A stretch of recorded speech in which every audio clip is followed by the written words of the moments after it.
Hello guys, welcome back to my YouTube channel. I go by the name Neville Ambonya.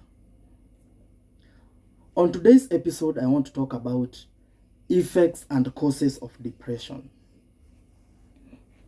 Kindly remember to subscribe, like, share, and leave a comment down below. Depression is a lifelong battle riddled with highs and lows, and sometimes the low seems to be overtaking the highs, or they normally persist. One of the causes of depression is infidelity, and infidelity entails normally cheating in a marriage or in a marriage institution. There are spouses that found it very hard to accept that his or her partner is cheating, is actually sleeping around. So more so when he had put or she had put much trust on the other partner. This leads to him or her feeling betrayed. And when you feel betrayed, it's better you go out and just find a trusted friend that you can share with whatever is breaking you. Because when you decide to dwell on it, when you decide to fuel it, when you decide to incubate betrayal, it gives birth to depression. And normally, depression doesn't like company. Depression likes you when you are alone. It attacks you when you are alone. Because this is something that also affected me in a certain way. I had a wife, and I don't know where she got that stories that I was cheating.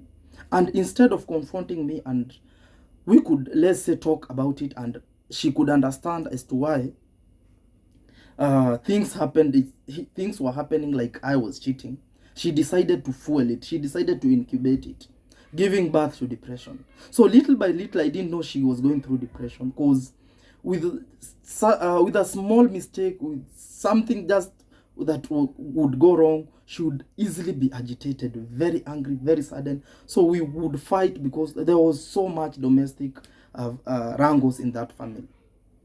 And by the way, guys, this is something I really have to talk about it, because what she committed because of not seeking advice, because of not seeking help, is something I know up to this juncture, up to this point, she really regrets. Because as we are talking, she's locked up in prison. And it's because she decided she was not going to seek or get help. So one way of beating depression is getting outside, getting a trusted friend, and ask for advice, ask for help, to be able to unwind, to be able to release that anger, that pain. Because you can imagine, even the soldiers, when a soldier is from the battle, he's assigned this impossible task. You'll find this soldier being on the checkpoint at the gate, a whole soldier who was in Somalia. So to him, he may think that this is punishment. This person is intimidating me by giving me such tasks. But let me tell you, that person or his manager or his in charge is wise. He knows that this person who is from the battle, he's going through depression because of the trauma, the war, because of the battle, because of the fight that was there, killing. So he's a bit depressed. He's not in his right senses. So you have to assign him some simple task, not to allow him to go back to his family immediately. Because that simple task of being at the checkpoint will help in unwinding, will help in relieving, will help him in healing. Because after any betrayal, after any pain, after any disappointment, after anything that you went through during this journey of life, it is very significant that you take some time and heal, take some time and heal, take some time and unwind. Because actually healing is directly proportional to time and positive thinking, while prayers is kept constant. So you can still use that time to pray for yourself. Ask God to intervene. Ask God to unleash peace upon your life. because that is actually, at that particular time, that is actually you need. Especially when your partner had cheated or had committed infidelity in your institution. So some women, some men will find it difficult to accept this. And they will tend to keep that to themselves. And when you explode, when you're in that pit of depression, when you allow depression to hold you captive, it harbors, it covers your brain, it covers your reasoning capacity in such a way that you cannot make wise decisions. You can also, you will make things fast. You will just decide things faster without first sitting down and figuring things out and considering the repercussion, considering the effects after you have committed or executed something that was that heinous, that was painful, that was going. And before, assume you've lost your job and you have allowed yourself to host depression in yourself, or you have hosted anger and resentment toward people, or toward your line manager, or toward that person who framed you, and you lost your job. So this one is going to pull you into depression. One way of avoiding too much thinking, you will create an escape. Escape is a diversion, is something that you will get some renderance, you will get some comfort. It's a diversion from what is really bothering you. But the way to solve any disappointment, any heartbreak, any disagreement is facing it head on. How do you face it head on? Seek advice, seek counseling. Because when you're in that pit of depression, it's difficult to come out. So don't hold any grudges. Just let go of betrayal. So this woman, one Saturday, she decided to kill the kids. So she did not think critically about that action, because it was, let's say, a 10 minutes execution, a 10 minutes job, that up to this point she's still suffering. She's in prison. So even us, the close friends, we were really affected, or me, the husband, was really affected by that. So you, friend, you beloved, that you are holding anger, that you are contemplating suicide, that you're contemplating murder, remember, you will think that after doing that, you will get comfort. You will have left the world. If you commit suicide, you will have left the world, and whatever was breaking you, you will have avoided it. But let me assure you that we are the ones that are left with the pain. The after effects of whatever you do are left with us. Like, burying my kids was the most heinous and the most painful thing. Small caskets are the heaviest to carry. So that thing really broke me. So she thought she had solved everything. She thought she would get peace after doing that, but that was a no. What she got was suffering. What she got was also caused suffering to us, to my friends, to my parents. So there's also stigma. I had to put up with stigma. There are days I could not eat because I was just asking myself, what didn't I do? What did I do to deserve this? But with the little counseling, with sharing it out, I was able to beat depression. I didn't allow myself to dwell so much on that. I prayed, asked God to intervene, and that is how I overcame depression. I also created an escape of getting myself new things, nice things. And you have to be very keen with escape. Escape can be addictive.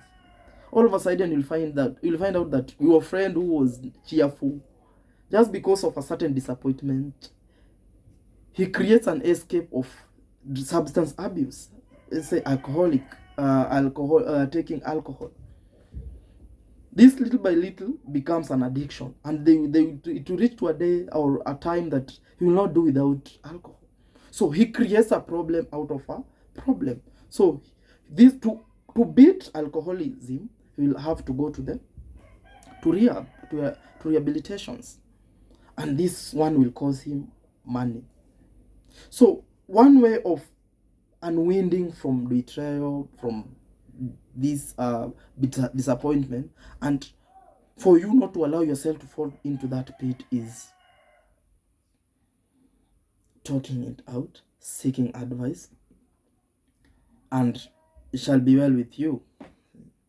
Youth out here that maybe for a disappointment from a failed examination, because there are youth that are committing suicide because of failing in exam. There are spouses that are committing suicide because of cheating. And actually, before committing suicide, before killing yourself, sit down and analyze that situation. Imagine the number of people that will be affected with you committing suicide. Your parents will be affected. Your mom will have to put up with stigma, will have to put up with ridicule, will have to put up with criticization, mockery. Some people will say that maybe she was sacrificing her kid. Spouses on the other side, before allowing your husband, your wife, to make you commit suicide or lead you to committing suicide, just understand this. Was it worth it? There are people out here that you can still marry and continue with your life. So don't be agitated, don't be pushed into that pit of depression just because someone disappointed you, or just because a deal did not go as planned, or just because you are fired from a certain company. Let go of everything. Even the Bible says that forget the former things, forget all those disappointments, forget all those betrayal. Do not dwell on the past. See, I'm doing a new thing. So God tells you that He's doing a new thing. Out of that betrayal, out of those pain, there is a new thing that is coming. But if you fuel them, if you incubate them, you are going to fall into that pit. And you're not going to be able to pull yourself out of that pit. That is the worst place that you can be. It will take you time to pull yourself out of that pit. So before withdrawing yourself, before hiding yourself,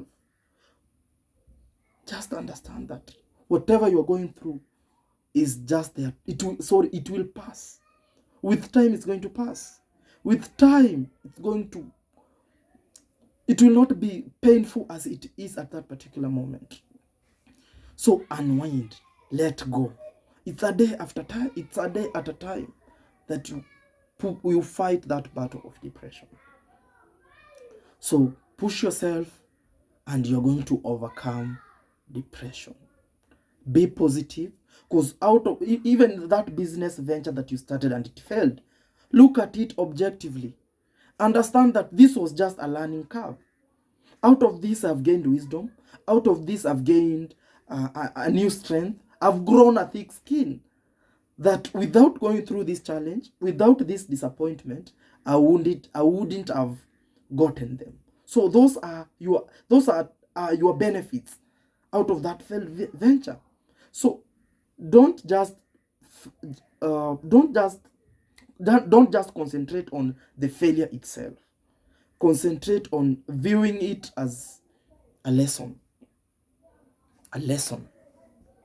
So one of the repercussions, or some of the repercussions of depression, of acting out of anger, of allowing depression to control you, are suffering. Let's take an example. When someone commits murder, one of the spouses commit murder, or kids, they commit murder. Either they kill their parents, or a spouse kill his partner. Normally you end up in prison. Or if you're not caught, or you buy your freedom, you will have a scar that will never disappear. You'll have a scar of that act will never disappear from your mind, will never disappear from your brain. So before allowing yourself to be directed by this, understand the repercussions. Suffering, being locked up in jail, lacking your freedom, lacking liberation. It's not an easy task.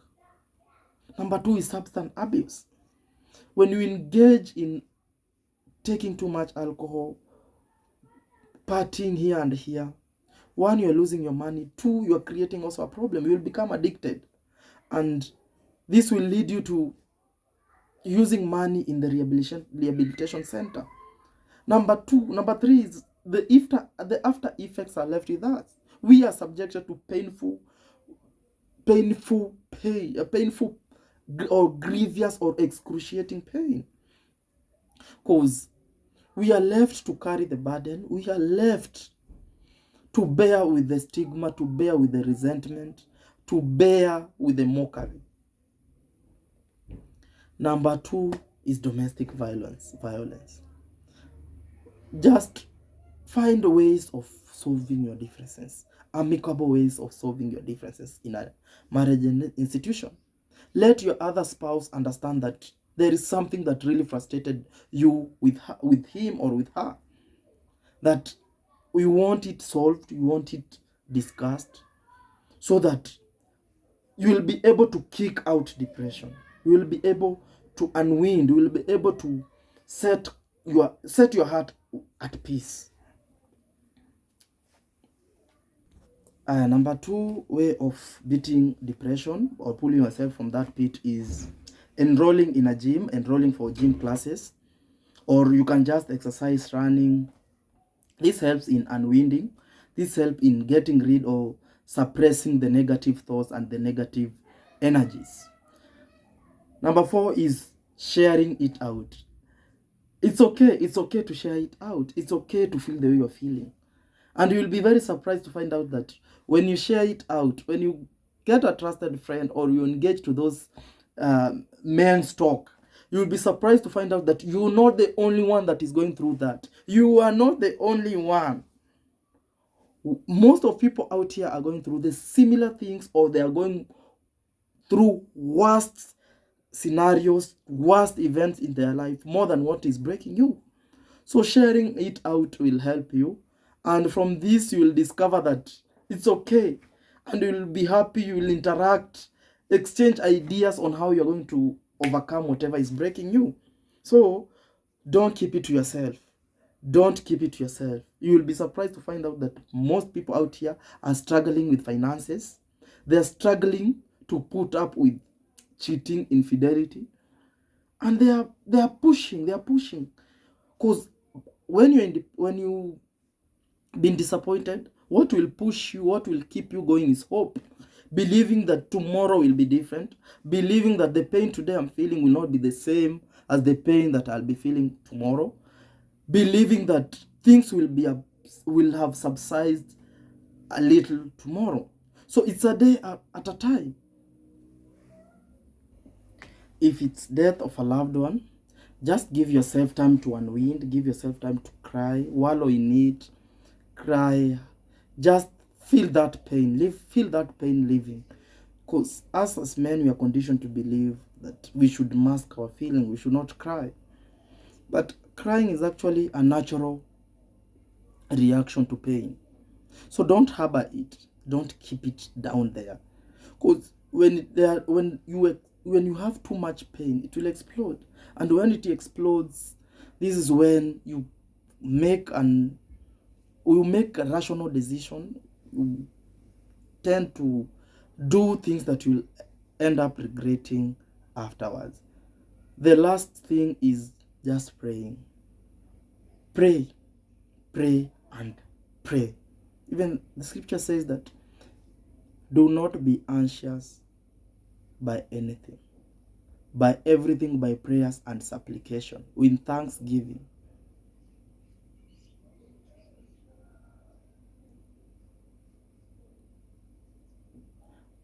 With thanksgiving, and the peace that surpasses human understanding. So human understanding will be surpassed by peace. So what you need is peace. Peace will surpass that pain. Peace will surpass that betrayal. Peace will surpass that failed business venture. Peace will surpass those resentment, those bitterness. The key to beating depression is just peace. So embrace peace and ask God to unleash peace upon your life. Beloved, wish you a good afternoon. Thank you.